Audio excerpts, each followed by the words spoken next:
جب آپ فلسطین میں مستقل طور پر رہائش پذیر ہوئے تو لوط علیہ السلام بھی آپ کے ساتھ تھے۔ لوط علیہ السلام آپ کے بھتیجے تھے، ان کے والد کا نام ہاران تھا۔ یہ بچپن ہی سے سیدنا ابراہیم علیہ السلام کے زیر سایہ رہے، انہی کے ہاں پرورش پائی، اس لیے دین حق فوراً قبول کر لیا۔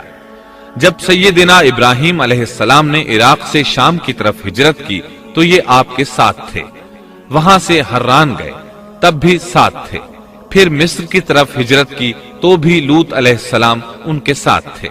آخرکار جب آپ نے مصر کو بھی خیر بات کہا اور فلسطین آ گئے تب بھی یہ ساتھ تھے۔ اب ابراہیم علیہ السلام نے لوط علیہ السلام کو حکم دیا کہ وہ بستی سدوم کی طرف چلے جائیں، اس لیے کہ اس بستی کے لوگ کفر کی انتہائی گہرائی میں جا چکے ہیں، انہیں کفر و شرک سے نکالنے کے لیے وہاں جائیں، انہیں اللہ کے احکام سنائیں، اللہ کی طرف دعوت دیں۔ چنانچہ لوط علیہ السلام تو اس طرف روانہ ہو گئے اور ادھر فلسطین میں صرف 3 مسلمان رہ گئے، ابراہیم علیہ السلام، ان کی زوجہ محترمہ سیدہ سارہ اور سیدہ ہاجرہ علیہ السلام وہیں رہائش پذیر رہے اور لوگوں کو مسلسل اللہ کی طرف دعوت دیتے رہے۔ یہاں یہ بے شمار مال و دولت کے بھی مالک بن گئے۔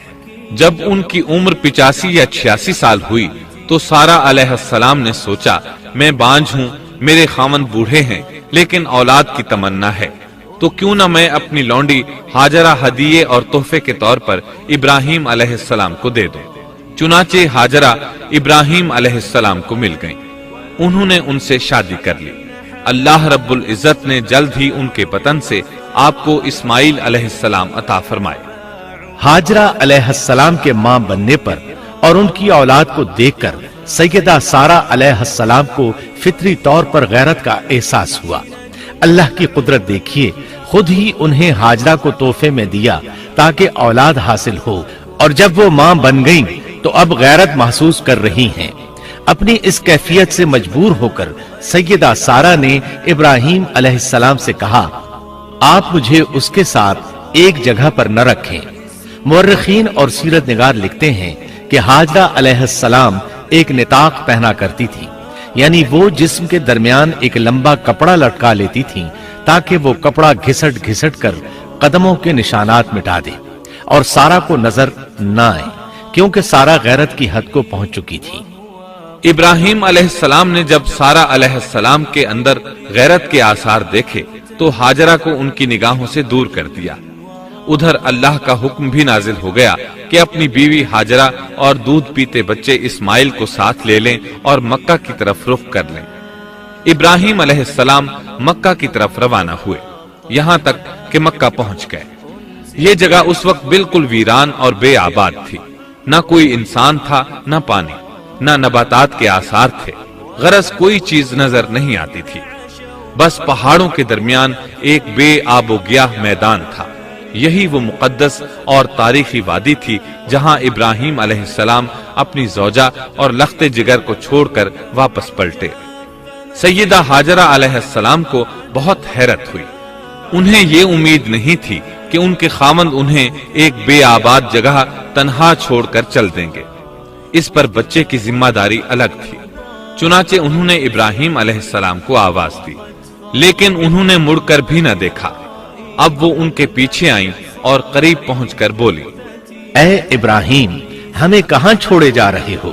یہاں نہ پانی، نہ خوراک، نہ کوئی انسان۔ ابراہیم علیہ السلام نے پھر بھی کوئی جواب نہ دیا، کوئی پریشانی بھی ظاہر نہ کی اور چلتے رہے۔ سیدہ ہاجرہ بھی آپ کے پیچھے چلتی رہیں اور پوچھتی رہیں کہ ہمیں کس کے حوالے کر کے جا رہے ہیں؟ یہاں تو کوئی بھی جاندار نہیں، مکمل طور پر بے آباد علاقہ ہے، لیکن انہوں نے اب بھی کوئی توجہ نہ دی۔ آخر سیدہ ہاجرہ نے کہا، کیا آپ کو اللہ نے اس کام کا حکم دیا ہے؟ اب آپ نے جواب میں فرمایا، ہاں۔ تب سیدہ ہاجرہ بولی، اگر یہ بات ہے تو اللہ تعالی ہرگز ہمیں ضائع نہیں ہونے دے گا۔ جب انسان اللہ کے احکام کو بجا لائے تو اس کے دل سے فقر و فاقے کا خوف نکل جاتا ہے اور اللہ اسے طرح طرح کے انعامات سے نوازتا ہے۔ انسان جب تک اللہ کے احکام کو بجا لاتا رہے گا تب تک اللہ کی نصرت اور اس کی تائید شامل حال رہے گی۔ चुनाचे जूं ही हाजरा अलैहिस्सलाम को पता चला कि उन्हें तन्हा छोड़ जाना अल्लाह के हुक्म की बिना पर है, तो फौरन यकीन भरे लहजे में बोली, तब अल्लाह हमें ज़ाय नहीं करेगा। ये कहकर वो अपने शीरखार बच्चे की तरफ पलट गईं। खुराक और पानी चंद दिन में खत्म हो गए। पानी का एक कतरा पास न रहा। अब पानी की तलाश शुरू की, लेकिन अपने लिए तो दरकिनार, माँ को बेटे के लिए भी पानी न मिला न खुराक। अब बच्चा लगा भूख से बिलखने। खुराक न मिलने की वजह से माँ का दूध भी खुश्क हो गया था। औरत कितनी भी बाहौसला हो, अपने बच्चे को भूख से बिलखते नहीं देख सकती। अब उन्होंने बच्चे को वहीं छोड़ा और तेजी से करीबी पहाड़ी सफा की तरफ लपकी। ऊपर चढ़कर इधर उधर नजर दौड़ाई कि शायद किसी तरफ पानी या खुराक नजर आ जाए या किसी इंसान की झलक नजर आ जाए। जब कुछ नजर न आया तो नशेब की तरफ चली, साथ में बच्चे की तरफ भी देखती जाती थी। नशेब में पहुंची तो बच्चा नजरों से ओझल हो गया। इस पर और बेचैन हुई और बुलंदी की तरफ दौड़ी। इस तरह मरवा पहाड़ी पर चढ़ गई। वहां भी चारों तरफ निगाह दौड़ाई, लेकिन कुछ नजर न आया। ख्याल आया कि फिर कोशिश करनी चाहिए। इस ख्याल से मरवा पहाड़ी से उतरी और सफा की तरफ चल दी। दरमियान में नशेब की वजह से बच्चा नजर न आया तो दौड़ने लगी। इस तरह फिर सफा पर चढ़ गई। अल्लाहु अकबर! एक तो औरत जात कमजोर, फिर भूख प्यास से निढाल, इस पर किस कदर सही और कोशिश में मसरूफ, वो भी अपने बच्चे के लिए। बहरहाल बार बार कोशिश के ख्याल से उन्होंने सफा और मरवा पहाड़ियों के दरमियान 7 चक्कर लगाए।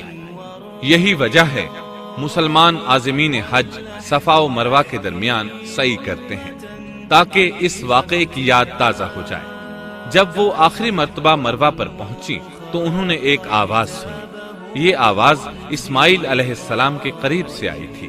उन्होंने पूरी तवज्जुह से आवाज को सुनने की कोशिश की और जल्दी से इस्माइल के करीब पहुंची।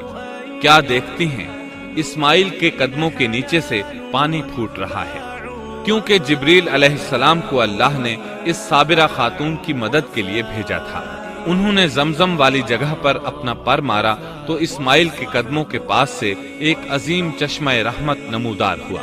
मुस्तकबिल के पैगंबर के कदमों के नीचे से अल्लाह ने जिब्रील फरिश्ते के जरिए जमीन फाड़ कर पानी निकाल दिया।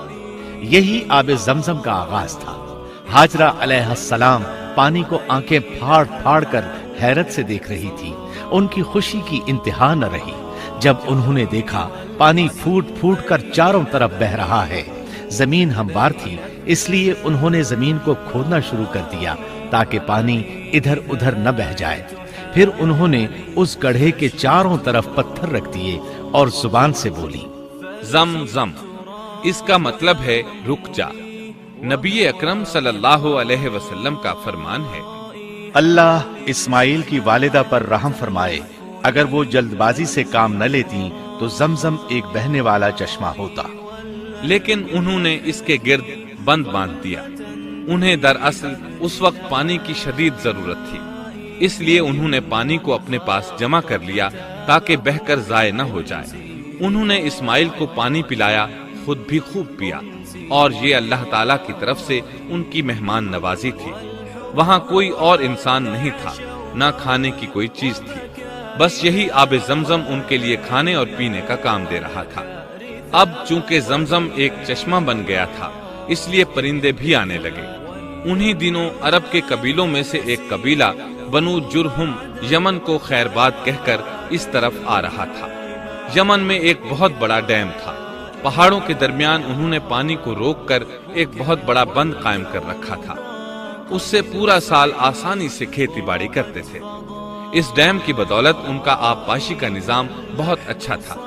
जब उस डैम को अल्लाह ताला ने तोड़ा तो तमाम लोग वहां से मुंतशिर हो गए और जजीरा अरब के अतराफ में मुंतकिल होने लगे।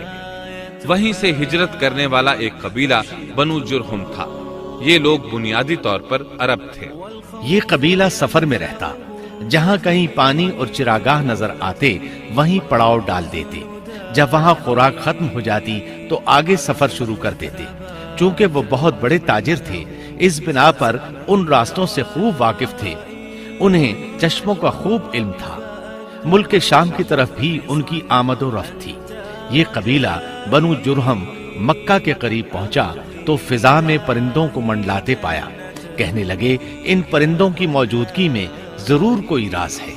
अब उन्होंने अपने कुछ आदमी उस तरफ भेजे।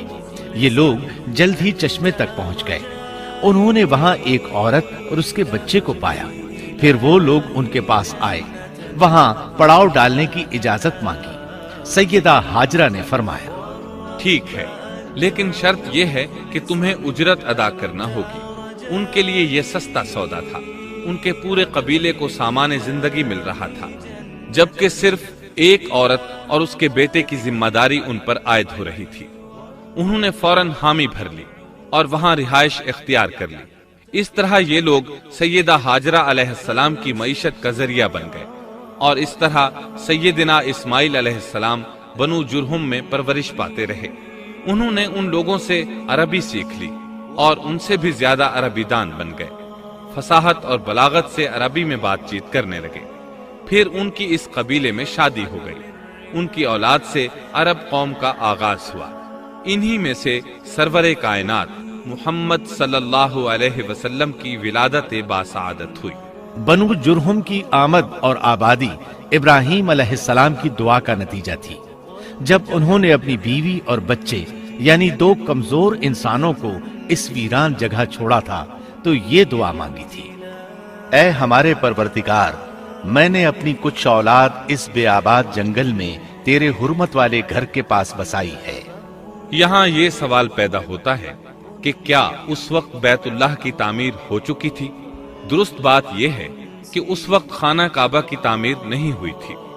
फिर सवाल पैदा होता है कि क्या इब्राहिम अलैहिस्सलाम के जमाने से पहले इसकी तामीर हो चुकी थी या सिर्फ जगह ही मारूफ थी? इस बारे में दो तरह की रिवायात हैं।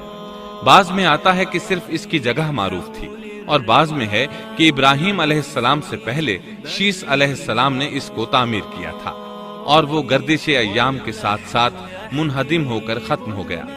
लेकिन बहरहाल इसकी जगह मालूम थी और वही पहला घर था, जैसा कि अल्लाह ने खबर दी है।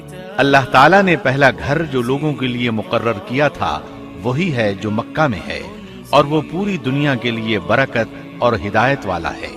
इब्राहिम अलैहिस्सलाम ने अल्लाह ताला से ये दुआ मांगी थी, ऐ हमारे परवरदिगार, मैंने अपनी कुछ औलाद इस बेखेती के जंगल में तेरे हुर्मत वाले घर के पास बसाई है। ऐ हमारे परवरदिगार, ये इसलिए कि वो नमाज कायम करें, बस तू कुछ लोगों के दिलों को उनकी तरफ माइल कर दे और उन्हें फलों की रोजियां अता फरमा ताकि ये शुक्रगुजारी करें।